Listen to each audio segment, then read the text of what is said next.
Doctor صاحب زکوٰۃ کے 8 مصارف ہیں، اس پہ سب کا اتفاق بھی ہے، شاہ صاحب نے 8 مصارف کا چیتا چیتا ذکر بھی کر دیا مختلف کا۔ اچھا، اگر میں غیر مصارف میں زکوٰۃ دے دوں تو کیا وہ زکوٰۃ کاؤنٹ ہوگی یا پھر مجھے دوبارہ دینی پڑے گی؟ نہیں، 8 مصارف سے وہ کسی نہ کسی طرح ریلیٹڈ ہو۔ اچھا، مثلا بعض جملے قرآن نے خود ایسے بھی کہے، جیسے فی سبیل اللہ لفظ، اگرچہ تمام مفسرین نے فی سبیل اللہ کی جو پہلی تفسیر ہے وہ جہاد فی سبیل اللہ سے کی ہے، لیکن اسی طرح ہم جو مدارس ہیں، اب قرآن میں کہیں نہیں ہے کہ مدارس کو زکوٰۃ دیں، ایسا ہی ہے۔ وہ ہم لفظ فی سبیل اللہ سے نکالتے ہیں کہ چونکہ یہ بھی اللہ کی راہ میں اللہ کے دین کا کام کر رہے ہیں، جو طلباء وہاں رکے ہوئے ہیں، ٹھہرے ہوئے ہیں اپنا گھر بار چھوڑ کر، وہ بھی اللہ کی راہ میں رکے ہوئے ہیں، تو ہم وہی فی سبیل اللہ سے استدلال کرتے ہیں۔ یعنی جس طرح اب اسی طرح فقراء ہے، قرآن نے کہا تو فقراء میں تو یہ ہے کہ اس کا بالکل کوئی گزر بسر کا کوئی ذریعہ ہے ہی نہیں، صحیح، بالکل فقیر اور تنگ دست ہے۔ ایک تو وہ، دوسرا فرما والمساکین، مسکین اس کو کہتے ہیں وہ کوئی ملازم پیشہ بھی ہو سکتا ہے، کاروباری بھی ہو سکتا ہے، جس کا اس کا اپنا گھر بھی ہو سکتا ہے، صرف اس کی جو جائز آمدنی ہے اس کے جائز اور ضروری اخراجات سے کم ہو، صحیح، اس کے اخراجات پورے نہ ہوتے ہوں، اس کی مثلا تنخواہ ہے اس کی 25,000 روپے، اگر وہ مکان کا رینٹ اور بجلی کے بڑی کفایت سے بھی کرے، بچے بھی 4-5 ہیں، اسکول پڑھتے ہیں، ان کی فیسیں ہیں، تو پھر بھی وہ 30-35 ہزار خرچہ آتا ہے مہینے کا،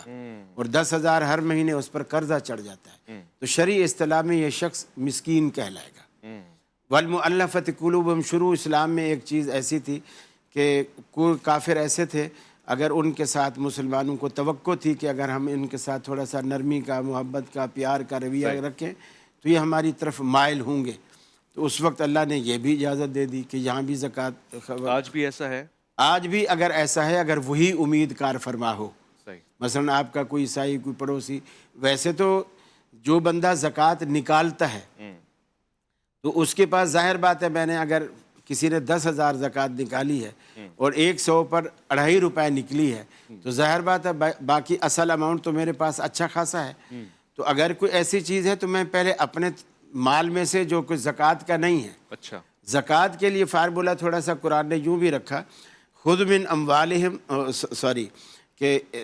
تؤخذ من اغنیائہم وترد علی فقرائہم، کہ مسلمانوں کے امیروں سے لی جائے اور مسلمانوں کے غریبوں میں لوٹائی جائے۔ سبحان اللہ، جو چیزیں فریضہ ہے، یعنی اللہ نے جو چیز ہم سے مانگی ہے، جیسے صدقۃ الفطر ہے، زکوٰۃ ہے، یہ ہم نان مسلموں میں نہ دیں، اس کے حقدار مسلمان ہیں، اچھا، اور لیں بھی مسلمانوں سے، نان مسلموں سے لیں بھی نہیں، صحیح، اور دیں بھی پھر مسلمانوں کو، تاکہ ان کی معیشت۔ آپ دیکھیں کہ سیدنا فاروق اعظم کے دور میں ایسا وقت بھی آیا کہ صحابہ آ کر کہنے لگے کہ امیر المومنین ہم کیا کریں کہ جس کے پاس بھی زکوٰۃ لے کر کے جاتے ہیں، وہ پچھلے سال ہم نے اس کو دی تھی، اس سال لے کے گئے ہیں تو وہ کہہ رہا بھائی میں تو خود مستحق کو ڈھونڈ رہا ہوں، میں نے خود زکوٰۃ نکالی۔ اللہ اکبر، سیدنا فاروق اعظم کی سوچ دیکھیے، فوراً رو کر سجدے میں گر گئے، یا اللہ کہیں تو ہم سے ناراض تو نہیں ہو گیا اللہ اکبر، کہ ہماری نیکیوں کا بدلہ ہمیں دنیا میں دینے لگا ہے، اللہ اکبر، کیونکہ اللہ نے قرآن میں یہ بھی تو کہا ہے کہ ان کے لیے دنیا ہے اور ان کے لیے ان کے لیے آخرت ہے، ہائے ہائے، تو ہمارا یہ ساری نیکیوں کا بدلہ کہیں دنیا میں تو نہیں لینے لگا۔ خشیت الہی ہے، خشیت الہی۔ تو مقصد کہنے کا یہ ہے کہ زکوٰۃ کے وہی مصارف جو 8 ہیں، انہی میں اگر دیکھا جائے تو وہ انشاءاللہ یہ نوبت ہی نہیں آئے گی کہ آپ دوسری جگہ، باقی بیت المال میں جب زکوٰۃ جمع ہوتی ہے تو بیت المال میں جاتے ہی اس کی حیثیت تبدیل ہو جاتی ہے، اچھا، پھر اس سے وہ بیت المال دیگر وہ کام جہاں زکوٰۃ نہیں بھی لگتی وہ اس سے لگا سکتا ہے، کنسٹرکشن، ڈیولپمنٹ، سب کچھ کر سکتا ہے، ہر وہ کام جو رفائی ہوں، اب اس میں سے گاڑی امیر آدمی کی بھی گزرے گی، غریب آدمی کی گدھا گاڑی بھی گزرے گی، صحیح، اب اس نے پل بنوایا اسی بیت المال سے، صحیح، تو وہ اس کو اختیار